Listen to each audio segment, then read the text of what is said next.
और हिंदुस्तान के इतिहास में एक अत्यंत महत्वपूर्ण हस्ताक्षर, देश को प्रगति के कई पायदान प्रदान करने वाले हमारे माननीय गृह और सहकारिता मंत्री भारत सरकार श्री अमित शाह जी, आपसे अनुरोध अपना मार्गदर्शन और उत्प्रेरण हमें प्रदान करें।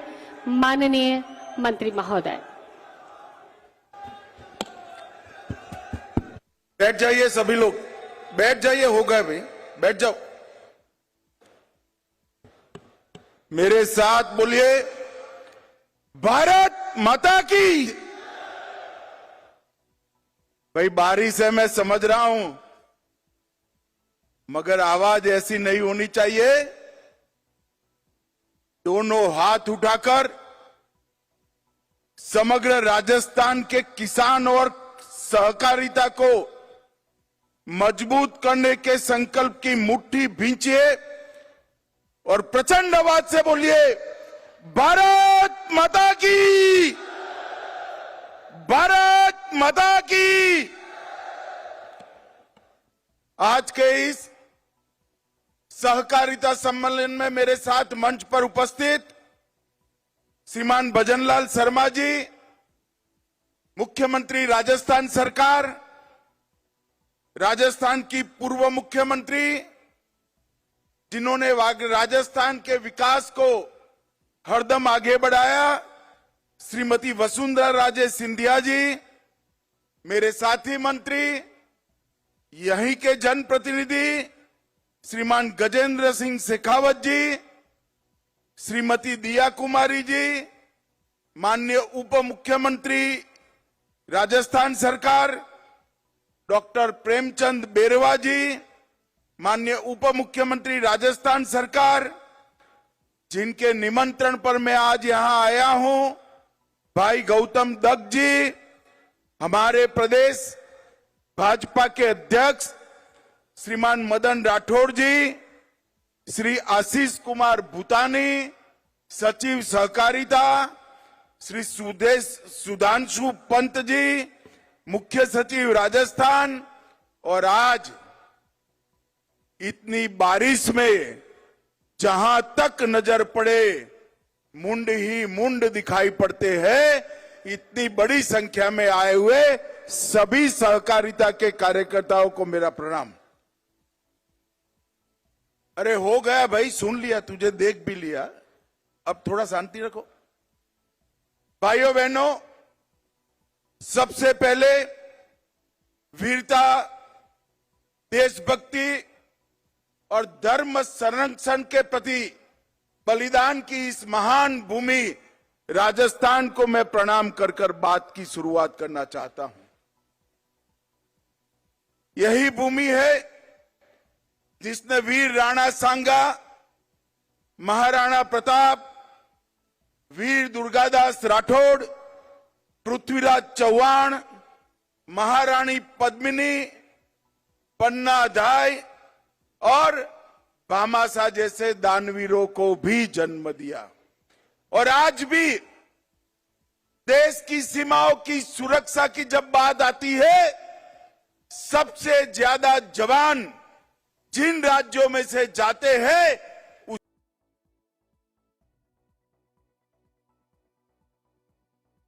उसमें से एक मेरा राजस्थान है। ये राजस्थान की वीर भूमि, मैं राजस्थान की वीर भूमि को प्रणाम कर कर मेरी बात की शुरुआत करना चाहता हूं।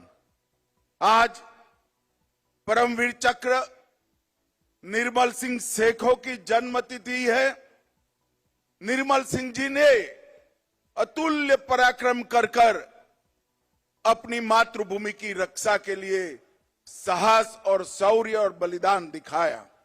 मैं निर्मल सिंह जी को भी मनपूर्वक श्रद्धांजलि देना चाहता हूं।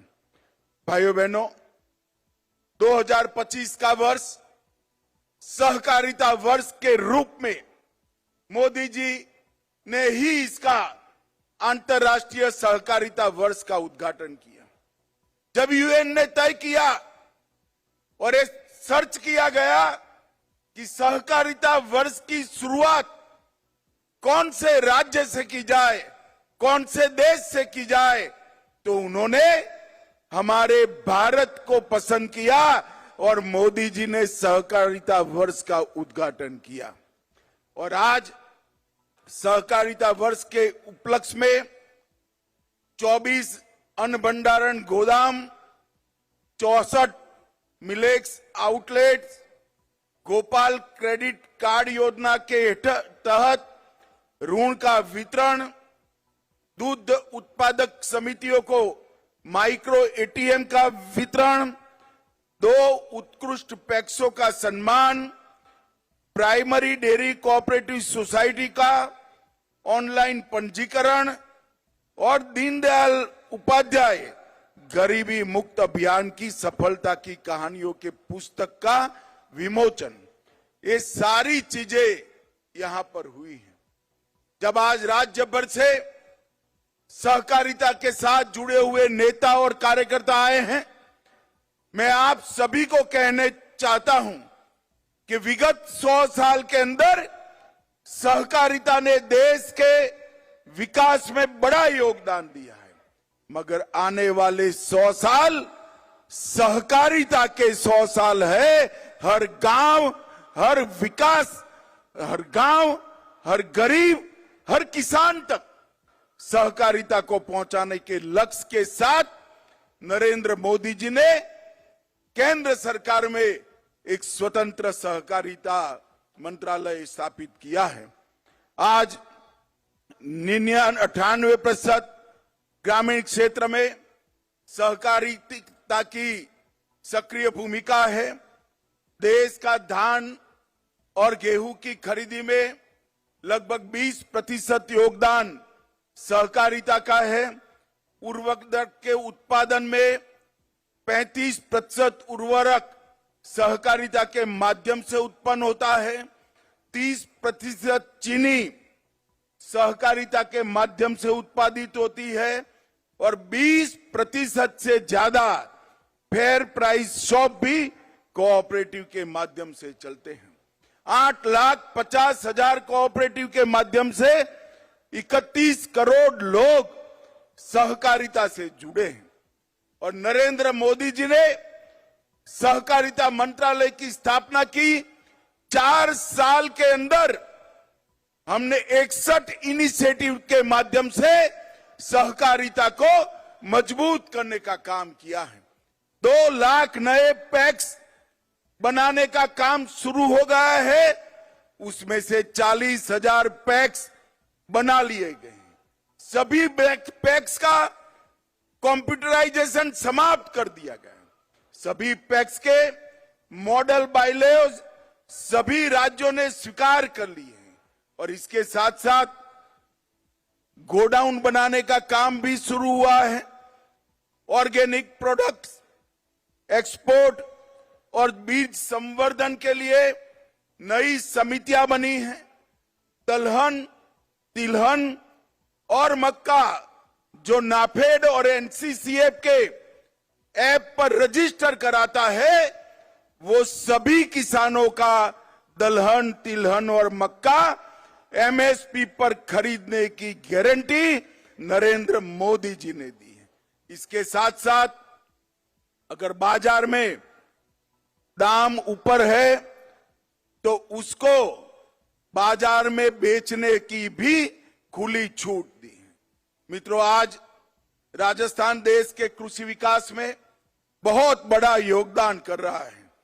ग्वार का उत्पादन 90% से ज्यादा हमारे राजस्थान में है।